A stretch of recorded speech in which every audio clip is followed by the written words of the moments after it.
Audio भाग 2 पुस्तक योग धर्म पर्यावरण संरक्षण। देव नदी गंगा गंगोत्री से समुद्र तक की अपनी 2500 किलोमीटर की यात्रा में कुल 80 छोटे बड़े शहरों को अपने आंचल में समेटे हुए है तथा लगभग 25 करोड़ व्यक्तियों के जीवन और स्वास्थ्य को यह प्रत्यक्ष अप्रत्यक्ष रूप से प्रभावित करती है। इस पवित्र नदी में हर साल 10,000 मृत मनुष्यों के शव, 60,000 मृत जानवरों के शरीर प्रवाहित कर दिए जाते हैं। 80 शहरों का करीब 500 करोड़ लीटर प्रदूषित मल जल प्रतिदिन पवित्र गंगा में प्रवाहित कर दिया जाता है। गंगा की सहायक नदी गोमती का हाल तो और भी खराब है। इस नदी में सिर्फ लखनऊ से हर रोज 1800 टन घरेलू कचरा तथा 33 करोड़ लीटर प्रदूषित जल प्रवाहित हो रहा है। इसी तरह यमुना नदी में दिल्ली से 190 करोड़ लीटर प्रदूषित जल हर रोज प्रवाहित किया जाता है। यही हाल बिहार की दामोदर नदी का है, जो अब तक प्रदूषण के खतरनाक स्तर को पार कर चुकी है। गुजरात की प्रसिद्ध नदी साबरमती अहमदाबाद के 74 करोड़ लीटर प्रदूषित जल का भार ढोए जा रही है। जल प्रदूषण की विषाक्तता की वजह से अपने देश को 200 अरब रुपए का नुकसान हर साल झेलना पड़ता है। इसी की वजह से पेचिश, यकृत संबंधी रोग एवं हैजा आदि के कारण अगणित आदमी अपनी जान से हाथ धो बैठते हैं। सन 1987 में जितनी भी मौतें हुई हैं, उनमें से 60% का कारण जल प्रदूषण रहा है। प्रदूषण के कारण भूमिगत जल में मौजूद नाइट्रेट के एन नाइट्रोसो कंपाउंड के रूप में बदलने की आशंका उत्पन्न हो गई है। इससे पेट का कैंसर होने की संभावना रहती है। प्रदूषण की महामारी को बढ़ाने में कीटनाशकों का भारी योगदान है। वर्तमान समय में हमारे देश में 64 कारखाने कृषि रसायनों का उत्पादन करते हैं। 9वीं पंचवर्षीय योजना में 85,000 टन कृषि रसायनों की खपत का अनुमान है। हाल ही में किए गए अनुसंधान से ज्ञात हुआ है कि प्रति वर्ष विश्व भर में कीटनाशकों के दुष्प्रभाव के कारण कम से कम 20,000 व्यक्ति असमय ही मौत का ग्रास बनते हैं तथा 20 लाख व्यक्ति हर साल जानलेवा रोगों का शिकार होते हैं। कीटनाशकों के चिरकालीन विषाक्तीकरण के कारण असमय गर्भपात होना, बच्चों में शारीरिक अपंगता, असमय जन्म, मानसिक विकार, स्मरण शक्ति का ह्रास, प्रतिरोधक क्षमता में कमी, गुर्दे तथा यकृत की बीमारियां, चर्म रोग तथा कैंसर जैसी बीमारियां उत्पन्न हो रही हैं। इसकी वजह से खेतीहर मजदूरों में आंखों का विकार, थकावट तथा नपुंसकता आदि रोग बढ़ रहे हैं। मौजूदा औद्योगिक क्रांति और आबादी की बढ़ोतरी ने अगणित बीमारियों के जनक शोर को उपजाया है। 75 डेसिबल से अधिक का शोर हानिकारक माना जाता है। वैज्ञानिकों का दावा है कि 85 डेसिबल से अधिक की ध्वनि लगातार सुनने से बहरापन भी आ सकता है। वही 90 डेसिबल शोर के कारण एकाग्रता व मानसिक कुशलता में कमी आ जाती है। 120 डेसिबल से ऊपर का शोर गर्भवती स्त्रियों और पशुओं के भ्रूण को नुकसान पहुंचा सकता है। 155 डेसिबल से अधिक शोर से मानव त्वचा जलने लगती है और 180 पर मृत्यु तक हो सकती है। शोर से रक्त में कोलेस्ट्रॉल और कार्टिजोन का स्तर बढ़ जाता है, जिससे हाइपरटेंशन होता है। यह आगे चलकर हृदय रोग व मस्तिष्क रोग सरीखी घातक बीमारियों को जन्म देता है। ऑस्ट्रिया के डॉक्टर ग्रिफिथ का दावा है कि शोर से दिमाग के तंतु कमजोर हो जाते हैं और आदमी असमय ही बूढ़ा हो जाता है। शोर के कारण श्वसन गति, रक्तचाप, नाड़ी गति में उतार चढ़ाव, पाचन तंत्र की गतिशीलता में कमी आदि दुष्प्रभाव भी देखे गए हैं। एक अनुसंधान के अनुसार ध्वनि प्रदूषण के कारण मुर्गियों ने अंडे देना बंद कर दिया और मवेशियों के दूध में कमी आ गई। अनिद्रा और कुंठा जैसे विकारों का कारण भी शोर ही है। इससे पाचन विकार, सिर दर्द, झुंझलाहट आदि होना सामान्य बात है। इसी कारण विज्ञानवेत्ताओं ने ध्वनि प्रदूषण को मानवता के लिए स्लो पॉइजन, धीमा जहर की संज्ञा दी है। एक अध्ययन के अनुसार भारी ट्रैफिक ने 90 डीबी रेलगाड़ी से 100 कार के हॉर्न से 100 से 110, हवाई जहाज से 140 से 170 तथा मोटरसाइकिल से 90 डीबी ध्वनि तरंगे पैदा होती हैं। सुपरसोनिक जेट और कंकॉर्ड विमानों से उत्पन्न 150 डीबी से अधिक शोर के कारण ओजोन पट्टी को सर्वाधिक क्षति पहुंचती है। कैलिफोर्निया विश्वविद्यालय के वैज्ञानिक डॉक्टर हरेला जॉनसन का दावा है कि इन विमानों के कारण कुछ ही सालों तक यदि यही क्रम रहा तो आधे से अधिक ओजोन पट्टी नष्ट हो जाएगी। इसे मानव शरीर की प्रतिरक्षा प्रणाली के बुरी तरह प्रभावित होने की संभावना है। पर्यावरण का हमारे स्वास्थ्य से सीधा संबंध है, यहाँ तक कि प्रदूषण से अजन्मा बच्चा तक प्रभावित होता है। गर्भस्थ शिशु बाह्य पर्यावरण के प्रति संवेदनशील होता है। कीटनाशकों, घातक रसायनों व अन्य विषैले पदार्थों के मिश्रणों में गर्भस्थ शिशुओं के शारीरिक व मानसिक स्वास्थ्य को तहस नहस करने की पूर्ण क्षमता है। संयुक्त राष्ट्र के एक सर्वेक्षणानुसार वर्तमान में कोई गर्भ सुरक्षित नहीं है। आधुनिक जीवन शैली व औद्योगिक क्रियाकलापों के फलस्वरूप उत्पन्न होने वाले दूषित तत्व माँ के गर्भ में पल रहे भ्रूण पर कहर बरसा रहे हैं। माँ के गर्भ में सांस ले रहा गर्भस्थ शिशु प्रदूषित पर्यावरण के कारण खतरों के बीच पल रहा है।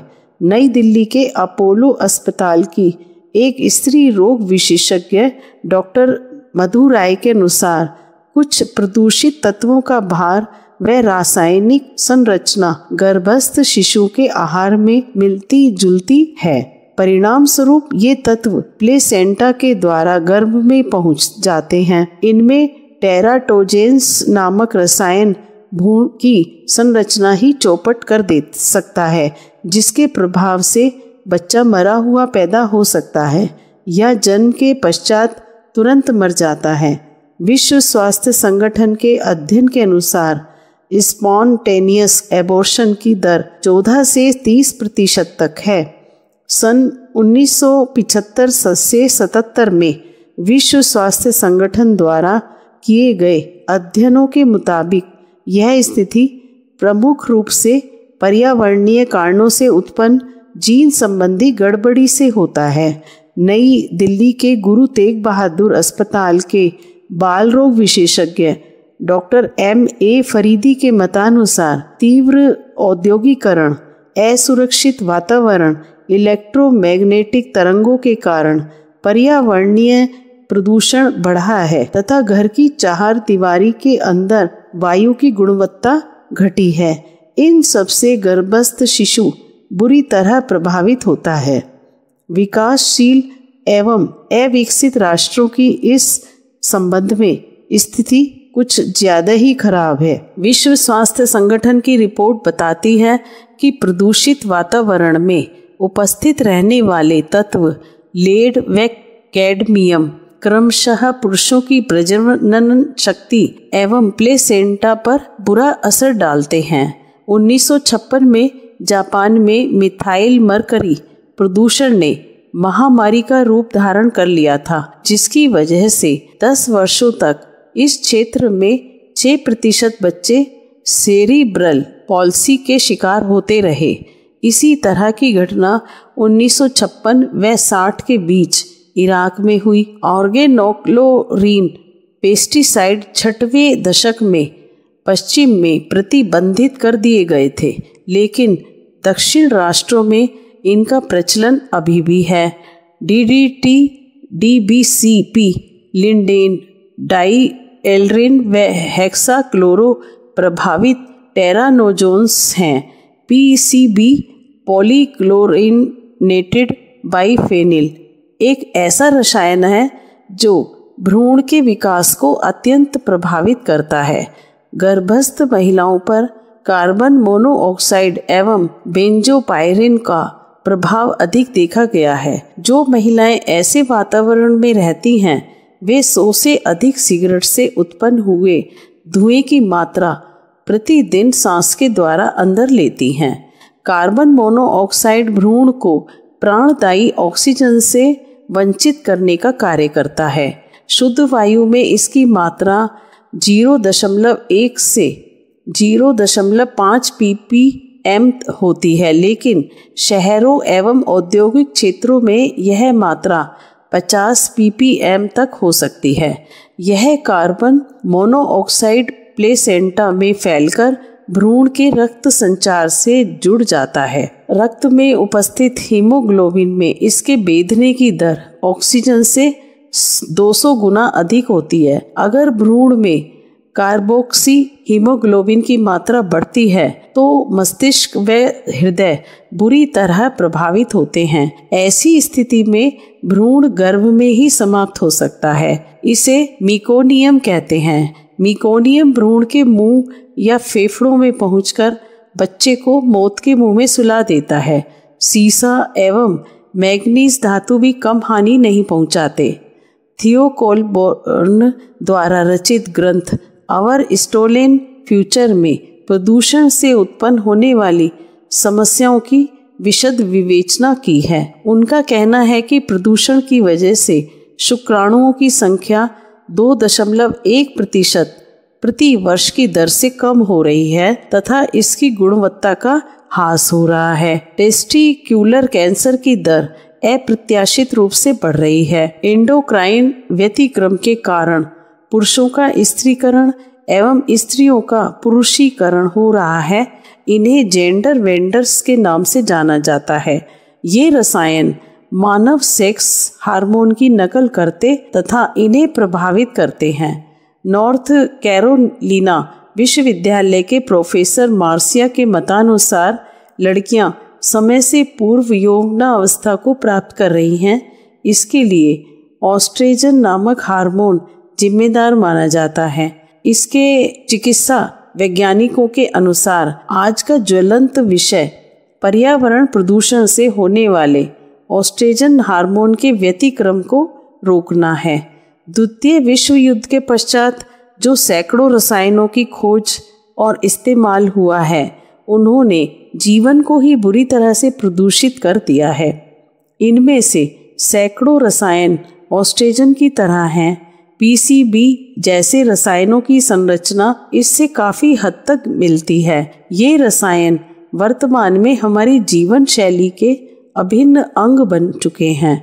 साबुन, सौंदर्य प्रसाधन सामग्री, रंग रोगन, प्लास्टिक, कीटनाशक व अन्य प्रयोग में आने वाले रसायनों में यह विद्यमान रहता है। दुनिया में डीडीटी की सर्वाधिक मात्रा दिल्ली निवासियों की वसा में पाई जाती है। यही नहीं, माँ के दूध में पेस्टिसाइड्स की मात्रा भी सर्वाधिक भारत में ही पाई जाती है। ये प्रदूषणकारी तत्व जेनेटिक संरचना को भी परिवर्तित करने में समर्थ हैं। प्रदूषण की इस विनाशकारी समस्या से जूझने एवं बचने के लिए विश्व भर में पर्यावरण संरक्षण व संवर्धन के अनेक प्रयास किए जा रहे हैं। संयुक्त राष्ट्र पर्यावरण कार्यक्रम UNEP ने 5 जून 1997 के दिन को विश्व पर्यावरण दिवस के रूप में मनाया। इसे पृथ्वी सम्मेलन धन 5 के रूप में जाना जाता है। सन 1992 में आयोजित रियो डी जेनेरो के पृथ्वी सम्मेलन की यह 5वीं वर्षगांठ थी।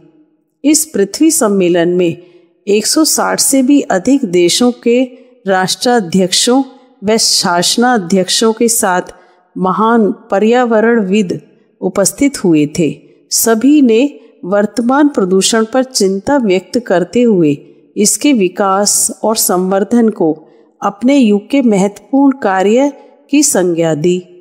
सम्मेलन में मनुष्य के विनाशकारी व्यवहार को ठीक करने तथा पर्यावरण संरक्षण के लिए सैकड़ों अरब डॉलर आवंटित करने की एक कार्य योजना पारित की। यूएनईपी के निदेशक एलिजाबेथ डाइसबेल ने अपने संदेश में विश्व समुदाय का आह्वान करते हुए कहा, पर्यावरण की सुरक्षा विश्व की सुरक्षा है, अतः विश्व के हर नागरिक का कर्तव्य है कि वह इस ओर कटिबद्ध हो।